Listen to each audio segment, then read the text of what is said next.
Il y a des jours avec, il y a des jours sans. Les jours avec, on est déjà avec. Mais les jours sans, il faut faire avec le AM 1410.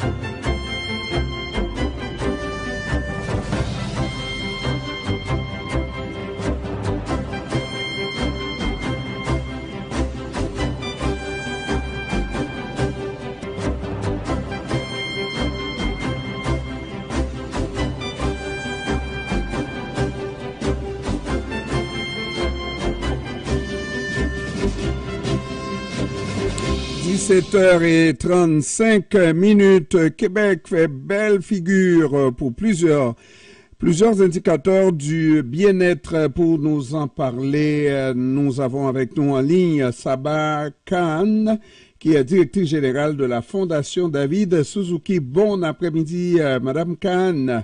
Bonjour. Comment ça va? Ça va très bien, vous? Oui, très bien. Est-ce que vous êtes fier de notre Québec pour sa prestation par rapport aux indicateurs du bien-être? En général, on dirait que le Québec se démarque avantageusement par rapport aux autres juridictions qu'on a mesurées quand ça vient à plusieurs indicateurs concernant l'égalité, l'inclusion et l'environnement. Mais ce qu'on voit aussi, c'est qu'il y a quand même une lacune importante dans notre compréhension de l'état de nos écosystèmes, par exemple. Alors, en environnement, il y a du progrès notable. Par exemple, on a une très bonne qualité d'air comparée aux autres juridictions. C'est classé deuxième là. Nous avons aussi une importante proportion d'énergie qui provient des ressources renouvelables. Mais dans d'autres domaines, on dirait qu'on est à la traîne. Il y a beaucoup des indicateurs que nous ne ramassons pas en ce moment en termes de, si on pense par exemple à l'adaptation au changement climatique, l'évolution de la biodiversité, la santé environnementale.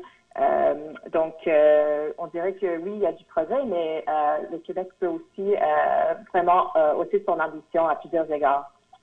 Oui, est-ce qu'on prend bien soin de nos jeunes aussi? En termes au niveau social, je pense qu'il y a il y a eu du progrès en termes de, si on pense par exemple le taux d'emploi des enfants ou des jeunes qui sont mis aux études ou à l'emploi, il y a vraiment une faible proportion de ces jeunes-là comparé aux autres juridictions. Nous avons aussi un taux d'emploi des individus entre 25 et 54 ans qui, on se positionne bien, mais sur d'autres aspects, au niveau social, par exemple, on voit qu'il y a des problèmes. La santé mentale des Québécois et Québécoises on dirait qu'il y a une crise à ce niveau. Il y a aussi au niveau de la productivité au travail, on s'est situé 11e sur 12 juridictions et sur en ce qui concerne le coût de la vie aussi, le revenu brut par habitant, le Québec est le dernier parmi les autres juridictions. Comment le Québec se comporte face à ses aînés? Pardon?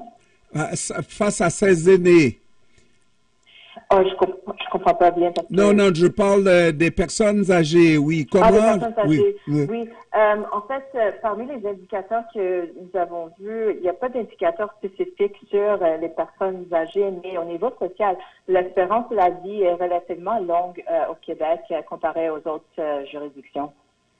Maintenant, aussi, le fait qu'on vive au jour le jour avec un niveau d'endettement extrêmement élevé, est-ce qu'on ne tient pas compte de ça? Oui, l'endettement aussi de la population est très problématique. Il y a une augmentation à cet égard. Il y a d'autres enjeux actuels aussi. Si on pense au transport collectif, nous avons vu à travers cette étude que le nombre d'autobus par personne au Québec est sous la moyenne du Canada, pendant que le nombre de véhicules sur les routes par rapport à la population continue d'être supérieur à l'ensemble du Canada. Donc, on voit que on est dans la mauvaise direction en ce qui concerne le transport collectif. Ça a un impact sur nos émissions de GRS et sur la capacité de déplacement des travailleurs. Aussi, les options de transport pour les moins nantis n'est pas très, on n'est pas où on devrait être à cet égard-là. Est-ce on mesure aussi la transition qui se fait dans la plupart de ces pays-là, qui sont considérés par ces indicateurs, et où est-ce que se classe le Québec? On voit qu'au Québec, il y a vraiment beaucoup d'indicateurs qui nous manquent au niveau de l'économie sociale, santé environnementale, la vitalité des langues autochtones aussi.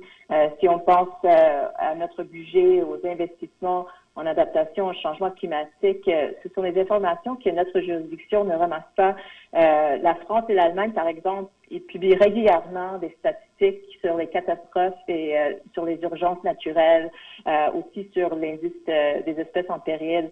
Donc, le constat général ici qu'on fait, c'est que on a les moyens économiques, on a aussi la technologie, on est abondante en ressources, mais il faut vraiment, on peut pas gérer ce que l'on peut pas mesurer.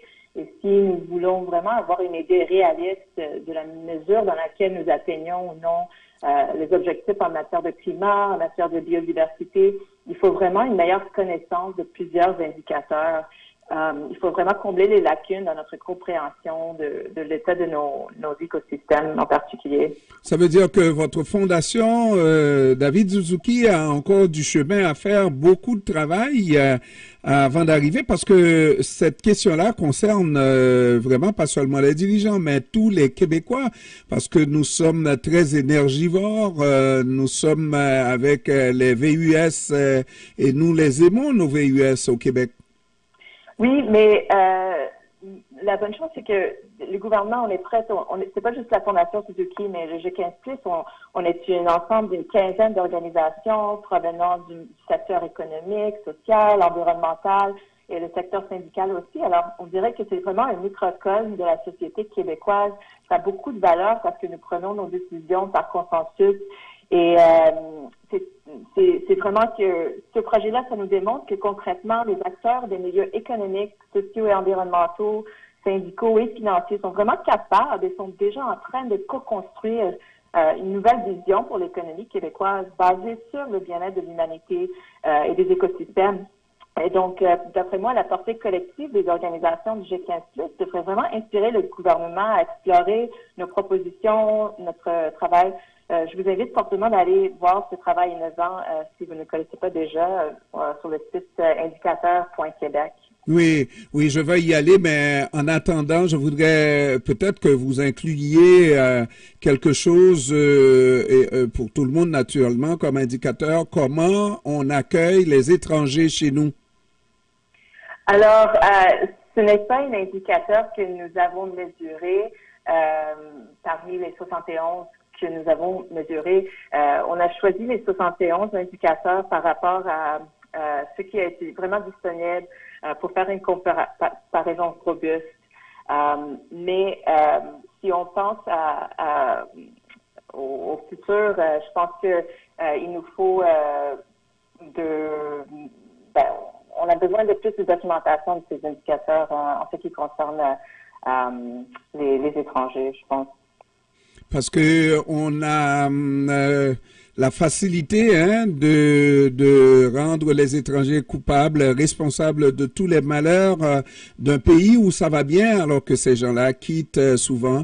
Et on regarde surtout en Europe, ces gens quittent parce qu'ils vivent la misère et puis on les abandonne à la mer. Souvent, c'est ce qu'on voit. Il faudrait vraiment, C'est absolument vrai que nous avons besoin, et c'est pour ça qu'on ne peut pas juste se fier sur le PIB, le produit intérieur brut, pour mesurer la santé d'une société. Il nous faut vraiment une optique qui intègre le social, l'économique, l'environnemental.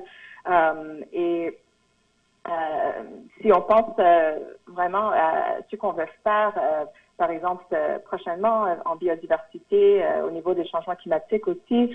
On sait que nos enjeux sont reliés. Il faut humaniser aussi notre approche aux problèmes environnementaux, aux problèmes économiques, et ça fait absolument partie de nos ambitions de créer une société plus égalitaire, plus solidaire et plus inclusive. Voilà, alors je vous remercie, Sabah Kahan, directrice générale de la Fondation David Suzuki. Je vous remercie d'avoir pris du temps de nous parler cet après-midi. Merci à vous. Merci, au revoir.